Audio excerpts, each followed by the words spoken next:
Mukunda jewellers వారి Poorvi gold and diamonds November 1న KPHB లో ఘనంగా ప్రారంభం. ఓపెనింగ్ ఆఫర్ గా ప్రతి 3 లక్షల కొనుగోలుకు ఒక బంగారు నాణెం ఉచితంగా పొందండి. ఇప్పుడు బీఆర్ఎస్ తరఫున మీరు ఒక కార్యకర్తగా సో ఈ విధంగా తీసుకెళ్తున్నారు ముందుకి? 100% చూడండి అన్న, వీళ్ళు చేసినటువంటి మేము చేసిన అభివృద్ధి సంక్షేమం, గతంలో కేసీఆర్ గారు చేసినటువంటి అభివృద్ధి సంక్షేమం ఒక ఎత్తు అయితే, వీళ్ళు 22 కాలం చేసిన అన్ని వ్యవస్థలు నాశనం. ఈ రెండు కలిపి మాకు 100% పబ్లిక్ ఆటోమేటిక్గా వాళ్ళు ముందుకు వచ్చి ఓటేస్తాను. మేము పబ్లిసిటీ చేయని అవసరం లేదు. పబ్లిక్ ఖుద్ అంటున్నారు మీరు రాకండి ప్రచారానికి, మేమే ఓట్లు వేస్తామంటున్నారు ప్రజలు ఖుద్. కాకపోతే ఏంటంటే కనబడాలి కదా అని చెప్పి ఇట్లా చేస్తూ ఉన్నాం అన్న ప్రచారం. ఇప్పుడు మాకంటే గోపీనాథ్ గారు చనిపోయారు కాబట్టి ఇప్పుడు బై ఎలక్షన్స్ జరుగుతున్నాయి. సో ఇందులో మీరు ఇప్పుడు మాగంటి సునీత ఎవరైతే ఉన్నారో సో ఏ విధంగా మీరు ముందుకు తీసుకెళ్ళబోతున్నారు? ఇప్పుడన్నా మా పార్టీలో అయితే ఒకటి ఇది ఉందన్న, ఎవరైతే ఆ ఇంటి యొక్క ఎమ్మెల్యే క్యాండిడేట్ చనిపోతారో కంపల్సరీ వాళ్ళ ఫ్యామిలీకి అనేది ఇస్తాం. ఇప్పుడు గతంలో కంటోన్మెంట్ కావచ్చు, అంతకుముందు మన నోముల భగత్ గారిది అది కావచ్చు, కంపల్సరీ వాళ్ళ ఫ్యామిలీకి అంటే ఆ కుటుంబానికి మనం బాధ పెట్టొద్దు. వాళ్ళు బాధలు ఉన్నారు, వారికి పార్టీ పరంగా అండగా ఉండాలి. ఈవెన్ కార్యకర్త నుండి లీడర్షిప్ వరకు అందరికి అండగా ఉండాలి. మా కేసీఆర్ గారి యొక్క అదొక ఆ టైంలో ఒక మంచి నిర్ణయం తీసుకున్నారు. అదే రూట్లో వాళ్ళ కుటుంబానికి మనం 100% పార్టీ సపోర్ట్గా ఉంటుంది. 100% వాళ్ళకి బ్యాక్ ఎండ్గా ఉంటాం. వాళ్ళు ఎమ్మెల్యేగా వాళ్ళు ఉంటారు, వారి ఇంకా మొత్తం కార్యకర్తలు కావచ్చు, క్యాడర్ మొత్తం వాళ్ళ కోసం పనిచేస్తుంది. ప్రజల యొక్క సంక్షేమం కావచ్చు, అభివృద్ధి కావచ్చు, వాళ్ళతో పాటు ఉండి ముందు నడిపిస్తామన్నా మేము. ఇప్పుడు రేవంత్ రెడ్డి చెప్తున్నాడు సంక్షేమానికి మేము కట్టుబడి మేము చేస్తున్నాము, సంక్షేమం ఎటువంటి పరిస్థితి వచ్చినా కూడా మేము సంక్షేమం ఆపడం లేదని చెప్తున్నాడు. దీనిపైన మీరు అదే అంటే ఆయన సంక్షేమం అంటే హైదరాబాద్ వచ్చి ఇల్లు కొట్టడం, ఆయన సంక్షేమం అంటే ఫ్రీ బస్సు పెట్టి మహిళలకు డిస్ట్రిబ్యూషన్ కొట్టుకోవడం. ఇంకోటి రేవంత్ రెడ్డి భాషలో సంక్షేమం అంటే ఇప్పుడు ఆటో డ్రైవర్ అన్న చనిపోయారు కదా ఆ సంక్షేమం అంటే ఆయన దాన్ని సంక్షేమం అనుకుంటారు. ఇప్పుడు మేము మా పార్టీలో కేసీఆర్ గారు పెట్టిన సంక్షేమం ఎట్లా అనుకుంటామంటే కడుపులో ఉన్న పిండం నుండి సచివ ముస్లింలకు సంక్షేమ పథకాలు ఏదైతే ఇచ్చినాం కదా, పాప బిడ్డలో కడుపులో ఉన్నప్పుడు న్యూట్రిషన్ కిట్టు, డెలివరీ అయ్యాక కేసీఆర్ కిట్టు, బాబు పుడితే 12,000, అమ్మాయి పుడితే 13,000, తర్వాత అమ్మాయి KG to PG విద్య చదువు, తర్వాత అమ్మాయి ఇంకా చదువులు చదవాలంటే ఓవర్సీస్ పథకం కింద సంక్షేమ పథకం, తర్వాత అమ్మాయి పెళ్లిడికి వచ్చిందంటే కళ్యాణ లక్ష్మి, షాదీ ముబారక్, వీటిని మేము సంక్షేమం అనుకుంటాం. ఇప్పుడు ఈ రేవంత్ రెడ్డి భాషలో సంక్షేమం ఏంటంటే హైదరాబాద్ వచ్చి ఇల్లులు కూలగొట్టడం, ఆటో అన్నలు చనిపోయేటట్టు చేయడం, గురుకులాల్లో పిల్లలకి విషాహారం పెట్టి పిల్లల్ని చంపడం, అంటే ఆయన సంక్షేమం ఇది కావచ్చు అనుకుంటాను. మా సంక్షేమం అయితే ఆ రూట్ కాదు కాబట్టి ఈరోజు కేసీఆర్ గారిని గుండెలో పెట్టుకొని చూసుకుంటా ఉన్నారు. మా సంక్షేమం నచ్చే ప్రజలు ఈరోజు కేసీఆర్ గారిని సారే కావాలంటున్నారు. మీరు చూస్తున్నారు, అది గణపతి జులూస్ తీసుకోండి, అమ్మవారి జులూస్ తీసుకోండి, ప్రతి ప్రైవేట్ ఫంక్షన్ తీసుకోండి, ఈవెన్ బర్త్డే దావట్లో కూడా సారే కావాలంటున్నారు. పాట లేనిది ఆ ఫంక్షన్ కంప్లీట్ అవుతలేదు. తర్వాత దేఖలేంగే పాట అంటున్నారు. ఎందుకు ఆడుతున్నారు? ప్రజలు సార్ని మిస్ అవుతున్నారు, బీఆర్ఎస్ పరిపాలన మిస్ అవుతున్నారు, అదే బాధలో ఉన్నారు. అందుకే ఆ బాధ ఈ పాటల రూపంలో వ్యక్తపరుస్తున్నారు వాళ్ళు. గత అంటే కేసీఆర్ ఇప్పుడు గత ప్రభుత్వం ఏదైతే ఉందో అది దోపిడీ ప్రభుత్వం. మాది వచ్చిన తర్వాత మేము చాలా వరకు అన్ని రకాలుగా ఆదుకుంటున్నామని చెప్తున్నాడు. ఇప్పుడు దోపిడీ ప్రభుత్వం అని చెప్పి రేవంత్ రెడ్డి అంటాను కదా, అధికారంలో నువ్వే ఉన్నావు కదా, ఆడా నీ పార్ట్నర్ ఉన్నాడు పైన, చెయ్యి ఎంక్వైరీ చెయ్యి, జైల్లో వేయి. దోపిడీ అని చేస్తే జైల్లో వేయాలి కదా. ఇప్పుడు దొంగ అంటాం కదా, నువ్వు అడ్డంగా 50 లక్షల మూట సంచులతో నువ్వు దొరికినావు, నువ్వు దొంగవి, ఓటు దొంగవి, నీ కేసు నడుస్తూ ఉంది. 88 కేసులు, క్రిమినల్ కేసులు ఉన్నటువంటి దేశంలో నెంబర్ 1 ముఖ్యమంత్రి నువ్వు. ఇప్పుడు పచ్చకామలోనికి లోకమంతా పచ్చ కనిపించినప్పుడు దొంగ కూడా అందరు దొంగలాగానే కనిపిస్తారు. నేను అన్ని రకాలుగా ఆదుకుంటున్నాను, మైనారిటీ కానీ అటు బీసీలకు కానీ అటు ఏ జాతికి సంబంధించిన పర్సన్ అయినా కానీ నేను అందరికీ న్యాయం చేస్తున్నా అని చెప్తున్నాడు. దీని మీద ఏ రూట్ లో న్యాయం చేస్తున్నా? ఆయన 6 గ్యారంటీలు, దాంట్లో 13 హామీలు ఇచ్చిండు, 420 అబద్ధపు హామీలు ఇచ్చిండు. ఆయన 6 గ్యారంటీలు అమలు చేసింది ఓన్లీ ఫ్రీ బస్సు, దాంట్లో కూడా కోట్లాట అవుతున్నాయి. ఆటో అన్నలు ఊరేసుకొని బిజినెస్ లేక, ఆటో కిరాయి లేక 160 మంది ఆటో అన్నలు ఇప్పటిదాకా చనిపోయారు.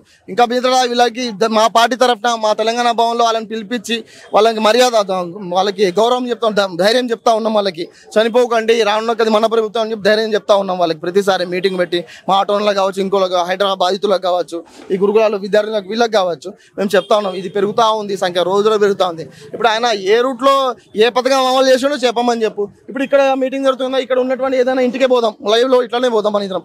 ఎవరికి గ్యాస్ వచ్చింది? 500 గ్యాస్ అన్నాడు. గతంలో 40 రూపాయలు కొంతమంది మేము గ్రౌండ్లో తిరిగినాం.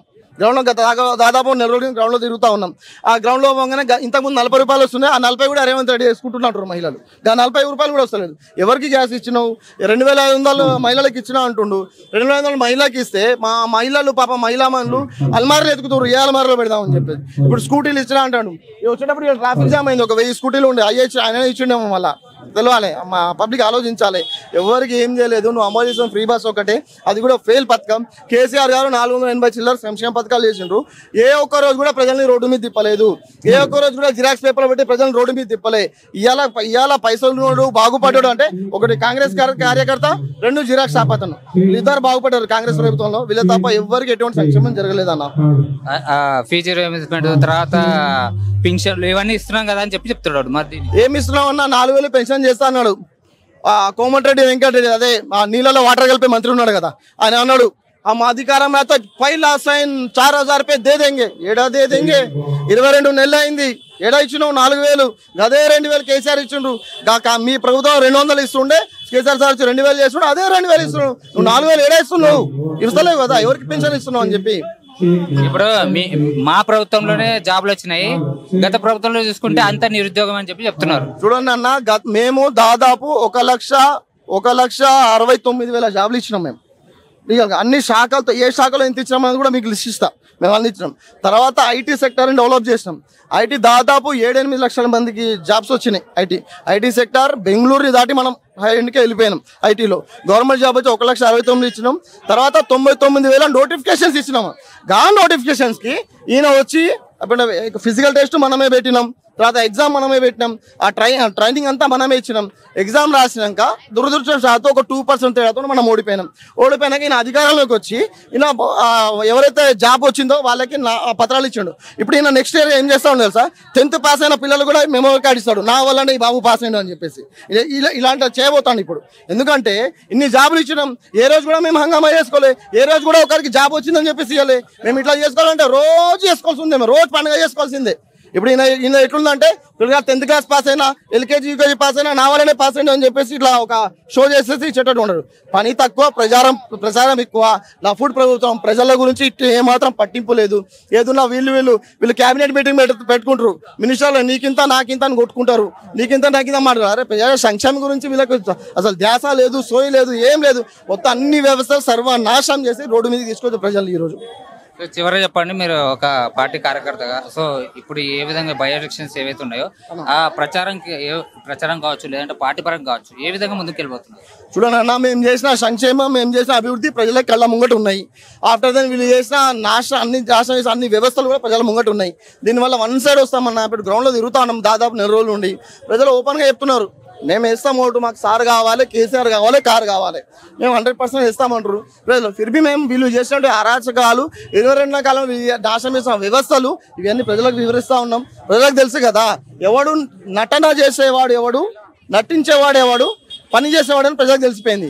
2.5 గంట సినిమా థియేటర్లో సినిమా చూసి వస్తాం, నటన బాగుందని చెప్పి బయటకు వస్తాం. కానీ బయట వచ్చాక అది నిజం కాదు కదా. పని చేసే ప్రభుత్వం ఏది, పని చేసే నటించే ప్రభుత్వం ప్రజలకు అర్థమైపోయింది. కాకపోతే దురదృష్టవశాత్తు మా ఎమ్మెల్యే గారు చనిపోయారని అతి కొద్ది కాలంలోనే ప్రజలకు తెలిసిపోయింది. 100% ప్రజలు మంచి బంపర్ మేరతో గెలిపిస్తారని చెప్పి ఆశ వ్యక్తం చేస్తా ఉన్నారు. సార్ చెప్పండి, ఇప్పుడు జూబ్లీస్ ఎన్నికలు జరగబోతున్నాయి, ఇప్పుడు 4 రోజుల్లో ముగియబోతుంది కాబట్టి, సో ఈ ప్రచారాన్ని ఏ విధంగా మీరు ప్లాన్ చేయబోతున్నారు? ముందుగా జై తెలంగాణ, జై కేసీఆర్, జై కేటీఆర్. ఇది వాళ్ళ గోతి వాళ్ళే దోకుంటున్నారండి కాంగ్రెస్ వాళ్ళు. మొన్న మీటింగ్లో సీఎం గారు మాట్లాడిన మాటలు ఏంటండి? సీఎం గారు మాట్లాడిన మాటలు ఏంటి? పథకాలు తీసేస్తాడంట. ఎలా తీసేస్తారండి? తెలంగాణ జూబ్లీహిల్స్ మాత్రమేనా? తెలంగాణ అంటే జూబ్లీహిల్స్ మాత్రమేనా? అలా ఎలా తీసేస్తాడండి? చెప్పేటప్పుడు ఉండాలి కదా. మరి ఒక మంత్రి తప్పు చేశాడు, ఒక ఎమ్మెల్యే తప్పు చేశాడు అని అంటే చెప్పే బాధ్యత సీఎం తీసుకుంటారు. ఒక సీఎంఏ తప్పు చేస్తే ఎవరు తీసుకుంటారు బాధ్యత? ఇంకొకటి, మాగంటి గోపీనాథ్ గారు ఇక్కడ ఏం అభివృద్ధి చేయలేదు అని అన్నాడు. ఒక్కసారన్నా అసెంబ్లీలో మాట్లాడా అని అన్నాడు. అసెంబ్లీలో మాట్లాడకుండా, అభివృద్ధి చేయకుండా హ్యాట్రిక్ ఎమ్మెల్యేగా గెలుస్తాడా అండి? మీరు చెప్పండి, హ్యాట్రిక్ ఎమ్మెల్యేగా గెలుస్తాడా? 3 సార్లు ఒక ఎమ్మెల్యే గెలిచిండంటే ఆయన చేసిన అభివృద్ధి పనులు చూసి, ఆయన మంచితనం చూసి, కాబట్టి 3 సార్లు ఎమ్మెల్యే. అభివృద్ధి చేయలేదని ఎలా అంటారండి? ఇది పద్ధతి కాదు. వాళ్ళ గోతి వాళ్ళే తోకుంటున్నారు కాంగ్రెస్ వాళ్ళు. మనం ఏం చేయాల్సిన అవసరం లేదు, మనం ఏం అనాల్సిన అవసరం లేదు. మనం వాళ్ళు ఎన్ని తప్పులు చేసినా కూడా మన పద్ధతిలో మనం పోతే ఖచ్చితంగా జెండా మనమే ఎగిరేస్తాం. ఖచ్చితంగా టీఆర్ఎస్ఏ వస్తుంది, బీఆర్ఎస్ఏ వస్తుంది. మాగంటి సునీత గారు పట్టం కడతారు. ఇప్పుడు బీఆర్ఎస్ పార్టీలో చూసుకుంటే చాలా వరకు అయితే ఇట్లా బీఆర్ఎస్ పార్టీ చూసుకుంటే చాలా వరకు భూస్థాపితం అయిపోయింది, మీకు వచ్చేది మా ప్రభుత్వం అని చెప్పి చెప్తున్నారు. దీని మీద ఎవరు అన్నారండి భూస్థాపితం అయిపోయిందని? మీరు ఎక్కడా చూడండి. కేసీఆర్ మాట కానీ, కేసీఆర్ పాట కానీ, కేటీఆర్ మాట కానీ వినిపిస్తూనే ఉంటుంది. ఎందుకనంటే ఆయన రావాలని ఎంతోమంది ప్రజలు కోరుకుంటున్నారు. వేల మంది ప్రజలు, లక్షల మంది ప్రజలు కోరుకుంటున్నారు. రెండు మాత్రమే సంవత్సరాలు అయింది. 2 సంవత్సరాల్లో అందరికీ తేడా తెలిసిపోయిందండి. కాంగ్రెస్కి బీఆర్ఎస్కి తేడా అయిందనేది 2 సంవత్సరాల్లో తెలిసిపోయిందండి. ఇంకా వెయిట్ చేయాలంటే కష్టమే. ఇప్పుడు ఏం చేస్తాం, తప్పదు. కానీ మళ్ళీ ఎలక్షన్స్ వచ్చినాయి అనుకో, మొత్తం టీఆర్ఎస్ఏ వస్తుందండి, బీఆర్ఎస్ఏ వస్తుంది, మొత్తం బీఆర్ఎస్ 100%. ఇంకోటి ఏంటంటే మన రేవంత్ చెప్పడం జరిగింది మీటింగ్లో, సో బీజేపీ బీఆర్ఎస్ ఒకటే పార్టీ అని చెప్పి అబద్ధం అండి. అది మాత్రం ఖచ్చితంగా అబద్ధం. ఇక్కడ లంకల దీపక్ రెడ్డి గారు ఉన్నారు. ఆయన ప్రచారం ఆయన చేసుకుంటున్నారు. అలా ఎలా మాట్లాడతారండి? మాట్లాడడానికి ఏమన్నా ఉంటారు? ఎవరి ప్రచారం వాళ్ళు చేసుకుంటున్నారు. మేము అలా అనాలనుకుంటే ఎంఐఎం ఆయన డైరెక్ట్ చెప్పాడు, నేను కాంగ్రెస్ కి సపోర్ట్ చేస్తున్నా అని చెప్పాడా లేదండి? వాళ్ళిద్దరు కుమ్మకై చేస్తున్నారు. ఏజెండా మీద, టిఆర్ఎస్ ఏజెండా మీద గెలుస్తారు.